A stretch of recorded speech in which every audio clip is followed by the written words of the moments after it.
इस एक्सरसाइज के अंदर हम कॉपी, मूव और मिरर की कमांड को डिस्कस करेंगे। सबसे पहले हम कॉपी की कमांड को डिस्कस करते हैं। कॉपी की कमांड का मतलब यह है कि हम किसी चीज़ को कॉपी करना चाह रहे हैं, लेकिन उसके लिए हमारे पास कोई ऑब्जेक्ट होना ज़रूरी है। सबसे पहले हम एक लाइन बनाते हैं। कमांड प्रॉम्प्ट पे आइए, कमांड प्रॉम्प्ट पे लाइन टाइप कीजिए, या लाइन का शुरू का पहला कैरेक्टर L लिख के एंटर कर दीजिए। Line specify first point command prompt पे जैसे आपको नज़र आ रहा है। आप स्क्रीन पे नीचे लेफ्ट साइड पे जाके क्लिक कीजिए और यहाँ पे फ्री हैंड स्केचिंग की मदद से आप एक लाइन का नेक्स्ट पॉइंट डिफाइन कीजिए और इसको स्केप करके बाहर निकल आइए। ये आपने एक लाइन बना ली है, जैसे आपको स्क्रीन पे नज़र आ रहा है। इसकी अभी हमने यहाँ पर डायमेंशन नहीं दी या हमने कोई लाइन वगैरह डिफाइन नहीं करी, या हमने जस्ट एक फ्री हैंड स्केचिंग की मदद से एक लाइन बनाई। अब हमारा टास्क ये है कि इस लाइन को हमने कॉपी करना है राइट साइड पे। कॉपी की कमांड लें, कमांड प्रॉम्प्ट पे आए, नीचे कॉपी को टाइप किया, हमने एंटर किया, कॉपी की कमांड आ गई। अब देखें आपको जैसे नज़र आ रहा है सिलेक्ट ऑब्जेक्ट। अब जिस चीज़ को आप कॉपी करना चाह रहे हैं, और आप साथ में देखें स्क्रीन पे एक छोटा सा पिक बॉक्स नमूदार हो गया है। अब आप जिस चीज़ को सिलेक्ट करना चाह रहे हैं कॉपी के लिए, उस चीज़ को आप सिलेक्ट कर लें, उस पर रख के लेफ्ट माउस बटन से क्लिक कर लें। देखा जैसे ही आपने इसको सिलेक्ट किया तो ये लाइन डिम हो गई। अब आपके सामने नीचे कमांड प्रॉम्प्ट पे मजीद लिखा रहा है सिलेक्ट ऑब्जेक्ट, लेकिन आपके सामने इस वक्त अभी एक ही ऑब्जेक्ट है जिसको आप कॉपी कराना चाह रहे हैं, इसलिए अभी आप राइट माउस बटन से इसको एंटर कर दें। यहाँ पर आपसे अब देखें, आप जैसे एंटर किया आपके सामने नीचे कमांड प्रॉम्प्ट पे लिखा आ रहा है स्पेसिफाई बेस पॉइंट और डिस्प्लेसमेंट और मल्टीपल। जैसे आपको पहले बताया गया था कि ऑटोकैड के अंदर जो चीज़ शुरू में लिखी आती है वो बाय डिफ़ॉल्ट होती है, और जो ब्रैकेट के अंदर होता है वो आपके पास अल्टरनेट ऑप्शन होता है। यानी अगर इस वक्त आप डायरेक्ट बेस पॉइंट इसका बेस पॉइंट डिफाइन कर देंगे तो ये यानी आप स्क्रीन पे इस वक्त क्लिक कर देंगे तो ये as a base point consider किया जाएगा। लेकिन अगर आप इसको मल्टीपल वाला ऑप्शन लेना है तो यहाँ पर आपको M लिख कर एंटर करना पड़ेगा। इस चीज़ को हम अभी डिस्कस करते हैं। अभी हम पहले बेस पॉइंट जो डिफाइन करना है, तो हम यहाँ पर लाइन के जो एंड पॉइंट है इसको क्लिक करते हैं। अब ये पूछ रहा है, अभी आप देखें specify second point of displacement. इस वक्त हमने ऑर्थो ऑन किया हुआ है, ये देखें हमने ऑर्थो का स्विच ऑन किया हुआ है, इसको हमने ऑफ किया, ये देखें किस तरह की शेप आ गई। लेकिन हम दोबारा ऑर्थो ऑन कर लेंगे ताकि ऑर्थोगोनल लाइन है, और इसका सेकंड पॉइंट अब हम यहाँ पर कर लेंगे। अब आपने देखा किस तरीके से आपने इस लाइन को हमने कॉपी कर लिया है।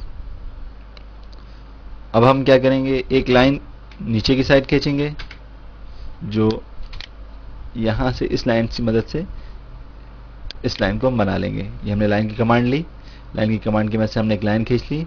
अब ये जो हमने लाइन बनाई है इस लाइन को हमने कॉपी कराना है ऊपर की तरफ। दोबारा कॉपी की कमांड लेंगे, कॉपी की कमांड या तो पूरा कॉपी लिख के एंटर करेंगे, या फिर हम CO या CP दोनों में से कोई लफ्ज दो कैरेक्टर लिख के एंटर कर लेंगे। खाली C लिखकर एंटर करेंगे तो वो सर्किल को सिलेक्ट कर लेगा, इसलिए कॉपी के लिए CO या CP लिखकर एंटर कर देंगे। जैसे आपने सिलेक्ट किया आपके सामने लिखा हुआ आ रहा है सिलेक्ट ऑब्जेक्ट। आप ये जो नीचे वाली लाइन है इसको सिलेक्ट कर लें। अब आपके सामने पूछ रहा है ये specify base point. Base point वो पॉइंट है जहां से हमने लाइन को पिक करना है। इस पॉइंट लेते हुए इस बात का खास तौर पे ध्यान रखिएगा कि आप ऐसा पॉइंट सेलेक्ट करें जिसका रेफरेंस पॉइंट आपको आगे भी मिल जाए। मिसाल के तौर पे अगर हम इस लाइन को मिड से पकड़ते हैं, हमारा टास्क ये है कि इस लाइन को हमने ले जाना है ऊपर रखना है, इन दो लाइनों की जैसे मिलाना है। तो अगर हम इस लाइन को मिड पॉइंट से क्लिक करते हैं, ये देखें हमने मिड पॉइंट से क्लिक किया, लेकिन जब हम यहाँ पर आए तो हमारे सामने कोई पॉइंट नहीं है। अब हम अगर हम थोड़ा नीचे लगा दें, देखें ये हमने कोशिश की लगाने की, लेकिन ये लाइन थोड़ा नीचे लग गई। ये आप देख रहे होंगे यहाँ पर ये बिल्कुल स्ट्रेट पॉइंट से नहीं मिली। इसका मतलब है कि हमने जहाँ से पिक किया था वो सही रेफरेंस नहीं था। हम इसको अंडू कर देते हैं। अंडू के लिए हमने कमांड प्रॉम्प्ट में U टाइप किया और इंटर कर दिया, ये कमांड अंडू हो गई। ये आप स्क्रीन पे देख रहे हैं, ये आपके सामने पुल डाउन मेन्यू के नीचे जो टूल बार है, स्टैंडर्ड टूल बार, यहाँ पे आपको नजर आ रहा है। ये अंडू की कमांड यहाँ से भी हो सकती है। ये देखें ये रीडू की कमांड है, हमने किया ये रीडू हो गई और ये अंडू भी हो गई। अब आप जो है दोबारा कॉपी करें। कॉपी के लिए आप जाएं कमांड प्रॉम्प्ट पे कॉपी करें, या फिर यहाँ पर अगर आप जा रहे हैं टूल बार ये आपके सामने टूल बार है, इसके ऊपर अगर आप यहाँ पर देखें, यहाँ देखिए, यहाँ पर जो है कॉपी ऑब्जेक्ट का नजर आ रहा है, कॉपी ऑब्जेक्ट। ये देखिए आपको लेफ्ट साइड पे टूल बार पे इरेज के नीचे इसको क्लिक कीजिए, कॉपी ऑब्जेक्ट की कमांड को लीजिए। कॉपी ऑब्जेक्ट की कमांड, यहाँ से आपको दोबारा कॉपी की कमांड आ गई। अब आप जिस लाइन को आप कराना चाह रहे थे, आपने इसको हमने सिलेक्ट किया। सिलेक्ट करने के बाद हमने इंटर किया। अब बेस पॉइंट, अब हमने आप देखा था कि आपके पिछली दफा हमने गलती से मिड पॉइंट सिलेक्ट कर लिया था, लेकिन हमें आगे रेफरेंस नहीं मिला। यहाँ पे हम लेफ्ट पॉइंट लेते हैं, ये एंड पॉइंट लिया। अब आप देखें यहाँ पे हमें एंड पॉइंट मिल गया, यानी हमने बेस पॉइंट वो सिलेक्ट करना है जिस रेफरेंस से हमें आगे पॉइंट मिल जाए। इसको दोबारा अंडू करते हैं, इसको दोबारा समझते हैं। दोबारा कॉपी की कमांड ली हमने, ये देखें कॉपी ऑब्जेक्ट, कॉपी की कमांड ली, दोबारा इस लाइन को सिलेक्ट किया। अब हम राइट साइड से जाते हैं, राइट साइड से हमने बेस पॉइंट को सिलेक्ट किया और नेक्स्ट पॉइंट जो है जहां हमने डिस्प्लेसमेंट जहां रखना है हमने यहां पर सिलेक्ट कर लिया। देखा आपने कि बेस पॉइंट की किस कदर अहमियत है। अब हम यहां पर एक सर्किल बनाते हैं, इसको कमांड को मजीद सीखने के लिए एक हमने सर्किल बनाया। सर्किल के लिए हमने देखें ड्रॉ के अंदर सर्किल का आइकन मौजूद है, ये इसको क्लिक किया। यहाँ पे हमने फ्री हैंड एक सर्किल बनाया छोटा सा, ये बिल्कुल फ्री हैंड वर्किंग कर रहे हैं, लेकिन आप ये तमाम एंटिटीज की डायमेंशन दे सकते हैं। अब आपने सर्किल बना लिया। अब हमारा टास्क ये है कि ये सर्किल जो हमने एक कॉर्नर पे बनाया वो सर्किल इस बॉक्स के चारों कॉर्नर पे आ जाए। इसके लिए हम दोबारा जाते हैं, कॉपी की कमांड लेते हैं, कॉपी कमांड के जिस तरह बताया गया है कॉपी की कमांड लें, सिलेक्ट ऑब्जेक्ट, आप इसको सिलेक्ट कर लें। अब बेस पॉइंट ये देखिए कि यहाँ पर आपको इसका एंड पॉइंट मिल रहा है, इसको सिलेक्ट कर लीजिए। जब अदर पॉइंट पे जाएं, अदर डिस्प्ले नेक्स्ट पॉइंट के ऊपर, सेकंड पॉइंट के ऊपर, तो आप यहाँ इसके एंड पॉइंट पे क्लिक कीजिए। ये देखें, आपने देखा आपने किस तरीके से आपने अपना सर्किल को कॉपी कर लिया है। अब आप इस सर्किल को, अब इस कमांड को अंडू कर लें। देखिए आपने अंडू कर लिया है। दोबारा कॉपी की कमांड लें, इस सर्किल के ऑब्जेक्ट को सिलेक्ट करें, एंटर कीजिए। अब यहाँ पर रुक जाइए। अब तक आप ये करते चले आ रहे थे कि आप डायरेक्ट बेस पॉइंट दे रहे थे, लेकिन आपके सामने मैंने कहा था एक ऑप्शन और भी है, मल्टीपल का ऑप्शन। अब आप आपने देखा होगा कि जब आप बेस पॉइंट का ऑप्शन लेते हैं और नेक्स्ट पॉइंट डिफाइन करते हैं, तो उसके बाद आप कमांड से बाहर निकल आते हैं, यानी आपका सिर्फ एक ऑब्जेक्ट कॉपी होता है। ये मल्टीपल वाला ऑप्शन के जरिए आप एक से कई ज़्यादा सर्किल कॉपी कर सकते हैं या मुख्तलिफ ऑब्जेक्ट कॉपी कर सकते हैं। देखें, हम करके देखते हैं। मल्टीपल का ऑप्शन लेने के लिए जिस तरह बताया था, एम लिख के यहाँ पर एंटर कर देंगे। ये देखिए यहाँ पे कमांड प्रॉम्प्ट पे मल्टीपल का ऑप्शन है, हमने एम लिखा, एंटर किया। अब ये दोबारा हमसे पूछा है स्पेसिफाई बेस पॉइंट, उसी तरीके से जाएंगे, इसका बेस पॉइंट हम डिफाइन करेंगे। अब ये पूछ रहा है स्पेसिफाई सेकंड पॉइंट, ये हमने सेकंड पॉइंट यहाँ स्पेसिफाई किया, लेकिन अब आपने देखा कि स्पेसिफाई करने के बाद हम उस कमांड से बाहर नहीं निकले। अपने ऑर्थो को ऑफ कराइए। ये देखिए अभी हम उस कमांड में स्टिल मौजूद हैं। यहाँ पर आ जाएं, इसके एंड पॉइंट में यहाँ पे भी इस सर्किल को कॉपी कर लीजिए, यहाँ पे भी सर्किल को कॉपी कर लीजिए, और जहां भी आप सर्किल को कॉपी करना चाहें सर्किल को कॉपी कर सकते हैं। ये देखें स्क्रीन पे मैंने मुख्तलिफ जगहों पे सर्किल को कॉपी किया है, यानी आप एक से ज़्यादा जितने भी चाहे सर्किल चाहें आप मल्टीपल के ऑप्शन से कर सकते हैं। राइट माउस बटन क्लिक करें और सर्किल आपका इरेज हो जाएगा। यहाँ पे एक खास बात आपको बताना चाहूँगा मैं सिलेक्शन क्राइटेरिया के अंदर, कि जब अब हमने इन सर्किल्स को इरेज करना है, साथ साथ हम ये भी देखते चलें, हमने इरेज करना है, इरेज का ऑप्शन लिया, ये देखें इरेज का ऑप्शन लिया, तो अब हम यहाँ पर या तो इन तमाम सर्किल को सिंगल एंटिटी भी कर सकते हैं, देखें जिस तरीके से हम कर रहे हैं सिलेक्ट, इस तरीके से भी इरेज कर सकते हैं। या एक और तरीका जो मैंने आपको मेथड बताया था वो विंडो का था, कि हमने दोबारा हमने कमांड ली इरेज की। अब हमने हमारा टास्क है कि हमने ये हमारे सामने जो सर्किल नजर आया इसको इरेज करना है, तो हमने एक ऐसी विंडो बनाई। ये देखें अभी हम जो विंडो बना रहे हैं इसके अंदर सर्किल पूरा नहीं आ रहा। जब हमने क्लिक किया तो इसका मतलब ये सर्किल सिलेक्ट नहीं हुआ। तो इससे ये बात साबित हुई कि जब हम विंडो बना रहे हैं तो इसके अंदर ऑब्जेक्ट पूरा आना जरूरी है, और विंडो हमेशा अपर लेफ्ट कॉर्नर से डाउनवर्ड आते हैं, इस तरीके से बनती है। ये देखें जब तक पूरी एंटिटी नहीं आएगी उस वक्त तक सिलेक्ट नहीं होगा। ये अब खास ख्याल करें कि जब आप अपर लेफ्ट कॉर्नर से नीचे की तरफ ला रहे हैं तो विंडो बन रही होती है। इस तरीके से अभी आप देखिए कि मैं नीचे से लेफ्ट साइड से नीचे जो हमारा निचला हिस्सा है राइट साइड का बॉटम, वहां से अब मैं लाइन बॉक्स ऊपर की तरफ बना रहा हूं। ये देखिए बड़ी इंपॉर्टेंट टिप है। ये अब जो है ये विंडो नहीं बन रही, अब ये बन रही क्रॉसिंग। विंडो और क्रॉसिंग का बुनियादी फर्क है कि विंडो के अंदर ऑब्जेक्ट पूरा आएगा तब वो सिलेक्ट करेगा। क्रॉसिंग के अंदर जिन जिन लाइन को ये बॉक्स आपका क्रॉस कर रहा है वो लाइन अगर जरा सी भी टच हो जाए तो ये सिलेक्ट कर लेगा। ये देखें आपने क्रॉसिंग का ऑप्शन लिया, देखिए क्रॉसिंग का ऑप्शन है, आपने सिर्फ थोड़ा सा क्लिक, इसको थोड़ा सा अंदर रखा और आपने क्लिक किया तो पूरा पूरा सिलेक्ट हो गया। दोबारा करते हैं, इरेज का ऑप्शन लिया, ये देखिए जैसे आपने यहां आपने बहुत थोड़ा सा पोर्शन लिया है इस सर्किल का, लेकिन आपका पूरा सर्किल सिलेक्ट हो गया। ये तरीका जो है क्रॉसिंग का कहलाता है।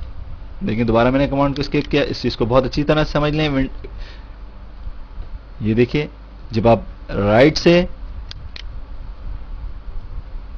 लेफ्ट, जब लेफ्ट से राइट की तरफ जाएंगे आप तो ये आपका विंडो बनेगी, और अगर आप राइट से लेफ्ट की तरफ जाएंगे तो आपकी ये क्रॉसिंग बनेगी। क्रॉसिंग के अंदर जिन जिन लाइंस को आपकी एंटिटीज को आपकी क्रॉसिंग लाइन क्रॉस कर रही होंगी वो सिलेक्ट हो जाएंगी। इस लाइन को अब आप इरेज कर लीजिए। ये सिलेक्शन क्राइटेरिया, ये बेसिकली सिलेक्शन क्राइटेरिया कहलाता है। ये तमाम कमांड्स में अप्लीकेबल होगा, इस तमाम कमांड्स में अप्लाई होगा। ये चाहे आप किसी भी कमांड को सिलेक्ट कर रहे हो, आप चाहे इरेज के लिए सिलेक्ट कर रहे हो, आप कॉपी के लिए सिलेक्ट कर रहे हो, आप मिरर के लिए, मूव के लिए, सबके अंदर ये चीज अप्लाई होगी। देखिए हम इसको इरेज करते हैं। अभी ये हमने इरेज करे, ये इरेज किया, देखा। अब हमने कॉपी किया, कॉपी की कमांड लिखी कमांड प्रॉम्प्ट पे, इंटर किया। अब यहाँ पे सिलेक्ट ऑब्जेक्ट, यहाँ सिलेक्ट ऑब्जेक्ट में हम इसी तरीके से क्रॉसिंग के जरिए इसको सिलेक्ट कर लेंगे। बेसिकली ये सिलेक्शन क्राइटेरिया है, आपने ये आप देखें बेसिकली सिलेक्शन का क्राइटेरिया है। इसकी मदद से हमने किसी चीज को सिलेक्ट करते हैं, जहां जहां सिलेक्शन की जरूरत पड़ेगी वहां पे हम ये फिनोमेना यूज करेंगे। ये आपने अभी कॉपी किया, अभी आपने देखा कि किस तरीके से आपने एक सर्किल की मदद से आपने मुख्तलिफ सर्किल कॉपी किए, या एक लाइन की मदद से मुख्तलिफ लाइंस कॉपी की। ये तो थी हमारी कॉपी की कमांड। लेकिन एक और कमांड हमारी इस्तेमाल होती है मूव की। कॉपी और मूव में फर्क क्या है? कॉपी के अंदर हम जब एक ऑब्जेक्ट को कॉपी कराते हैं दूसरी तरफ तो पुराना ऑब्जेक्ट जो है वो एग्जिस्ट करता है, वो अपनी जगह पर रहता है और नए ऑब्जेक्ट्स बनते चले जाते हैं, कॉपी होते चले जाते हैं। मूव की कमांड के अंदर हम जो है अपने ऑब्जेक्ट को मूव कराएंगे। मूव की कमांड के लिए बिल्कुल उसी तरीके से कमांड प्रॉम्प्ट पे आए, मूव टाइप कर दीजिए, MOVE मूव हमने टाइप किया और इंटर किया। अब ये पूछ रहा सिलेक्ट ऑब्जेक्ट, उसी तरीके से जाइए, ऑब्जेक्ट को सिलेक्ट कर लीजिए, सर्किल को सिलेक्ट किया हमने। अब ये पूछ रहा है बेस पॉइंट, बेस पॉइंट उसी तरीके से हमने सर्किल का सेंटर पॉइंट यानी इन लाइनों का मिड एंड पॉइंट्स ले लिए, और यहाँ पर हमने डिस्प्लेसमेंट जो है वो दूसरी जगह दूसरी लाइन का एंड पॉइंट दिया। अब आपने देखा कि आपका सर्किल अपनी जगह से मूव करके दूसरी जगह पे जो आपने डिस्प्लेसमेंट दिया था वहां पर आ गया है। इसी तरीके से सर्किल को नीचे मूव कराते हैं। देखें कमांड प्रॉम्प्ट पे M लिख के एंटर किया हमने, ये मूव की कमांड एक्टिव हो गई। इस ऑब्जेक्ट को सिलेक्ट किया हमने, बेस पॉइंट हमने इसी तरह यहाँ का दिया, इसका मिड एंड पॉइंट लाइन का, उस लाइन के एंड पॉइंट को देखा आपने किस तरीके से आपने अपने सर्किल को मूव कर लिया। इस मूव की कमांड की मदद से आप जो है अपने ऑब्जेक्ट को मूव करा सकते हैं। कॉपी के अंदर अपने ऑब्जेक्ट की तादाद बढ़ा सकते हैं, मूव के अंदर आप अपने उसी ऑब्जेक्ट को मूव करा सकते हैं। अब इस ऑब्जेक्ट को जो आपने बनाया है इस ऑब्जेक्ट को इरेज कर लें। इरेज के लिए हम वही क्रॉसिंग का इस्तेमाल करेंगे। क्रॉसिंग की मदद से हमने इस ऑब्जेक्ट को इरेज कर लिया। अब हम मिरर की कमांड को देखेंगे कि किस तरीके से हम अपने ऑब्जेक्ट को मिरर कराते हैं। अभी आप स्क्रीन पर देख रहे हैं कि आप एक बॉक्स बना हुआ है जो लाइन की मदद से हमने बनाया है, और उस लाइन के इस बॉक्स के एक कॉर्नर पर एक सर्किल बना हुआ है। अब हमारा टास्क ये है कि हम ऐसा ही बॉक्स मिरर करवाना चाह रहे हैं राइट साइड पे। ये देखिए अब हम मिरर की कमांड से किस तरीके से इस ऑब्जेक्ट को मिरर कराते हैं। मिरर की कमांड के लिए MI लिख कर एंटर कर दीजिए कमांड प्रॉम्प्ट पर। ये देखिए हमने MI लिखा और एंटर किया। अब ये हमसे पूछा है सिलेक्ट ऑब्जेक्ट। आप जो है इस पूरे ऑब्जेक्ट को सिलेक्ट कर लीजिए विंडो की मदद से। ये देखें आपने किस तरीके से पूरे ऑब्जेक्ट को सिलेक्ट कर लिया, इसको एंटर कर दीजिए। अब ये आपसे पूछ रहा है specify first point of mirror line. देखिए कमांड प्रॉम्प्ट पे लिखा हुआ नजर आ रहा है। आप इस लाइन के एंड पॉइंट को क्लिक कीजिए। जैसे आपने क्लिक किया, देखिए आपका ऑब्जेक्ट मिरर हो रहा है। देखा आपने। अब आप इस ऑर्थो को ऑन करा लीजिए, ऑर्थो मोड को क्लिक करिए। अब आपसे जब आपने दूसरा पॉइंट डिफाइन कर दिया, अब ये पूछा डिलीट सोर्स ऑब्जेक्ट। इस डिफॉल्ट के अंदर ये नो लिखा हुआ है, आप इसको नो को जाने दें। ये देखा आपने किस तरीके से आपने अपने ऑब्जेक्ट को मिरर करा लिया है। पहले आपके सामने जो ऑब्जेक्ट था वो ये था, जहां माउस हमारा जा रहा है, और बिल्कुल इसी तरीके से हमने इसको ऑब्जेक्ट को मिरर करा लिया है। कॉपी हमने इसलिए नहीं कराया कि अगर हम कॉपी कराते तो इसके लेफ्ट साइड के ऊपर सर्किल बना हुआ था। अगर हम इसको कॉपी कराते तो यहां पर भी लेफ्ट साइड पर सर्किल बनता, जबकि मिरर के अंदर ये चीज मिरर हुई है, इसका अक्स मुंतकिल हुआ है दूसरी तरफ। अब हम इसको थोड़ा सा जूम करते हैं। जूम के लिए हमने कमांड प्रॉम्प्ट पे Z लिखा, 2 दफा एंटर किया और थोड़ा सा हमने छोटा किया। अब हम इस पूरे ऑब्जेक्ट को मिरर करते हैं। मिरर किया, MI लिख के एंटर किया कमांड प्रॉम्प्ट पे, विंडो की मदद से पूरा ऑब्जेक्ट सिलेक्ट किया। अब की दफा हम जो है इस पॉइंट को लेते हैं और दूसरा पॉइंट हम हॉरिजॉन्टली यहां लेते हैं। सोर्स ऑब्जेक्ट को डिलीट पूछता है, डिलीट सोर्स ऑब्जेक्ट, अब नो कर रहे हैं। ये देखा आपने किस तरीके से आपने इन दोनों ऑब्जेक्ट्स को आपने मिरर कर लिया। इस कमांड की मजीद प्रैक्टिस करते हैं। इस ऑब्जेक्ट को जो हमने बनाया इसको इरेज कर देते हैं। एक लाइन लगाते हैं स्क्रीन के ऊपर। ये देखें कि आपने एक लाइन लगाई।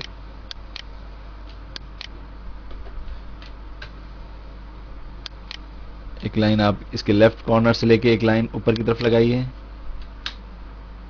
अब आपका टास्क ये है कि ये लाइन आपने यहां लगाई, अब आप इसको यहां पे मिरर कराना चाह रहे हैं।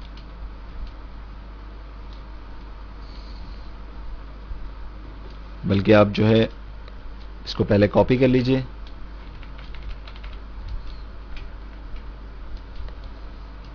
बीच वाली लाइन को ऊपर की तरफ, ताकि मिरर का कॉन्सेप्ट आपको सही समझ में आ जाए।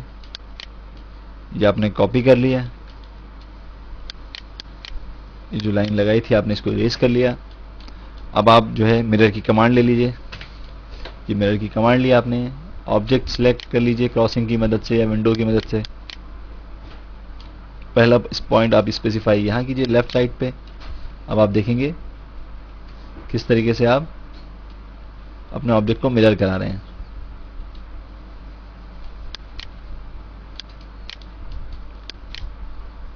जब आपसे पूछता है डिलीट सोर्स ऑब्जेक्ट, उस वक्त आपकी डिफॉल्ट में नो लिखा रहा है। अगर आप यस लिख देंगे तो आपका सोर्स ऑब्जेक्ट डिलीट हो जाएगा। देखिए अभी हम करके देखते हैं। देखिए हमने अंडू कर दिया। अंडू करने के लिए यू लिख के एंटर किया, दोबारा मिरर की कमांड ली। मिरर की कमांड देखिए, ये यहाँ पे मिरर की कमांड हमारे पास टूल बार के अंदर मौजूद है। हमने मिरर की कमांड को क्लिक किया, ऑब्जेक्ट को सिलेक्ट किया।